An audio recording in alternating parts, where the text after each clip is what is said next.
हमने कहानियां सुनी हैं कि भारतीय उपमहाद्वीप पर अंग्रेजी ईस्ट इंडिया कंपनी का शासन था, किससे कैसे रियासतें ब्रिटिश साम्राज्य का हिस्सा बन गई। दर्शकों, अगले कुछ एपिसोड में हम ब्रिटिश पक्ष की स्थिति को कवर करेंगे। अंग्रेज सैनिकों ने भारत आने की तैयारी कैसे की, जहाजों पर लंबा सफर कैसा रहा, और जहाज की यात्रा में क्या हुआ। ईस्ट इंडिया कंपनी को 31 दिसंबर 1600 को शाही चार्टर द्वारा शामिल किया गया था। इस समय के दौरान मुगल सम्राट अकबर भारत के शासक थे। जब अंग्रेज व्यापार की अनुमति लेने के लिए भारत आए, तो सम्राट जहांगीर शासक थे। कंपनी ने अपने व्यापार का विस्तार किया और धीरे धीरे एक राजनीतिक शक्ति बन गई। अंग्रेजों के सामने एकमात्र प्रतिरोध मैसूर शासकों हैदर अली और टीपू सुल्तान का था। कंपनी का आकार और प्रभाव 17वीं और 18वीं सदी में बढ़ता गया। British east India company London के सबसे शक्तिशाली वित्तीय संस्थानों में से एक के रूप में उभरी। 18वीं शताब्दी के दूसरे भाग के दौरान ईस्ट इंडिया कंपनी का कार्य अत्यधिक बदल गया। वाणिज्यिक व्यापार कंपनी का प्राथमिक उद्देश्य था। जब अंग्रेजों को अन्य यूरोपीय व्यापारिक कंपनियों से चुनौती का सामना करना पड़ा, तो उपमहाद्वीप में स्थितियां बदल गईं। व्यापार में फ्रांसीसी प्रवेश ने उपमहाद्वीप पर परिस्थितियों को बदल दिया। इसने राजनीतिक और सैन्य भागीदारी दोनों का मार्ग प्रशस्त किया। रियासतों और यूरोपीय सेनाओं को टक्कर देने वाली कंपनी सेना व्यवहार्य नहीं थी।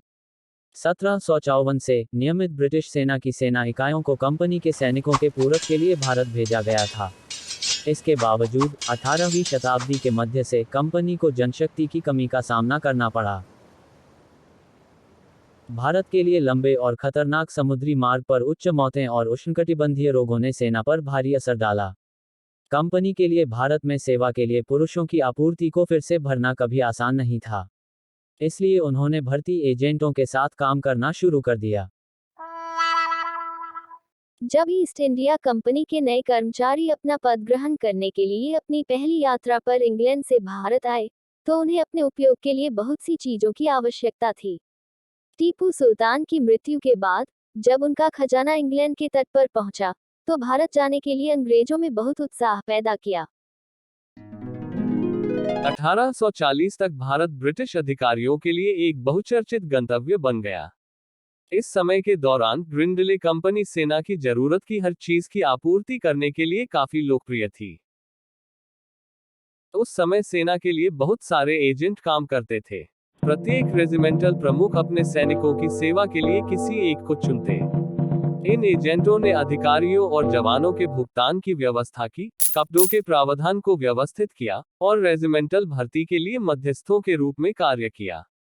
कर्तव्यों में व्यक्तिगत वस्तुओं के शिपमेंट से लेकर हथियारों या आपूर्ति की मांग तक शामिल थे। ईस्ट इंडिया कंपनी के शुरुआती दिनों के दौरान रंगरूट भारत में भेजे जाने वाले सामानों के लिए ग्रिंडले से संपर्क करते थे।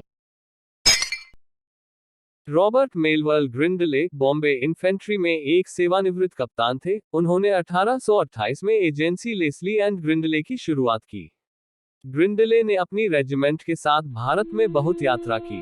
ग्रिंडले एजेंसी ने ग्राहकों और उनके सामान के लिए भारत से आने जाने के लिए मार्ग की व्यवस्था की। यहाँ तक निजी बैंकिंग सेवाएं भी शुरू की गईं। जैसे जैसे साझेदार बदलते गए, वैसे वैसे फर्म का नाम भी बदलता गया। उन्होंने विभिन्न शहरों में शाखाएं खोली। ग्रिंडले ने भारत की यात्रा करने वाले ईस्ट इंडिया कंपनी के कर्मचारियों के लिए सब कुछ आपूर्ति की। उन्होंने शर्ट, कॉलर, वास्कट, दराज, मोजा, दस्ताने, जैकेट और छतरियां वितरित की। साथ ही प्रसाधन और तंबाकू, साथ ही जूते और चप्पल की आपूर्ति की। उन्होंने वर्दी, कोट, जैकेट और रेजिमेंटल पतलून जैसे सैन्य कपड़ों की आपूर्ति की। अन्य आवश्यक वस्तुएं जैसे टोपी, तलवार, वाटरप्रूफ तलवार बैग, बेल्ट, रिबन, कंधे का प्रतीक चिन्ह और टिन के बक्से उन्हें अंदर रखने के लिए। ग्रिंडले की कलकत्ता, बॉम्बे, शिमला, दिल्ली, लाहौर और पेशावर में शाखाएं थीं। ग्रिंडले को ब्रिटिश भारतीय सेना का प्रमुख बैंकर माना जाता था। कॉक्स एंड कंपनी को सबसे प्रतिष्ठित इन्फेंट्री रेजिमेंट, 63वीं रेजिमेंट और रॉयल आर्टिलरी का अनुबंध मिला था। 1763 में जब रॉबर्ट क्लाइव ने भारत में घेरिया के किले पर धावा बोल दिया। रॉबर्ट क्लाइव को अपनी सेना के लिए सेना के कुछ सामान की आवश्यकता थी। कॉक्स ने रॉयल आर्टिलरी के साथ सफलतापूर्वक बातचीत की और वस्तुओं को उधार लिया। रॉबर्ट क्लाइव ने युद्ध की लूट को लंदन कार्यालय में भेज दिया ताकि वहां रॉयल आर्टिलरी को भुगतान किया जा सके। 19वीं शताब्दी के दौरान अधिकांश रेजिमेंटों ने कॉक्स एंड कंपनी को अपने एजेंट के रूप में इस्तेमाल किया। जैसे जैसे साम्राज्य बढ़ता गया, कॉक्स एंड कंपनी ने अधिकारियों की मांग पूरी की। 1795 में उन्होंने घुड़सवार सेना की 14 रेजिमेंट, 64 पैदल सेना रेजिमेंट और 17 सैन्य रेजिमेंट की सेवा की। वे सेना के सबसे बड़े सैन्य एजेंट बन गए।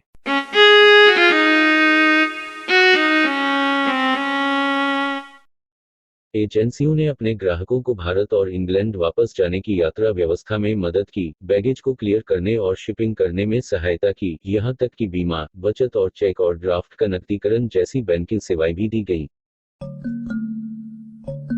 इस वीडियो को देखने के लिए धन्यवाद। देखें, शेयर करें, लाइक करें और सब्सक्राइब करें।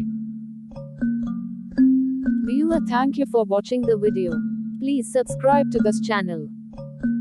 अगर आपको यह एपिसोड दिलचस्प लगे तो कृपया लाइक और सब्सक्राइब करें। भारतीय इतिहास के भूले हुए और अनकहे पलों के बारे में अधिक जानने के लिए कृपया इस चैनल को सब्सक्राइब करें।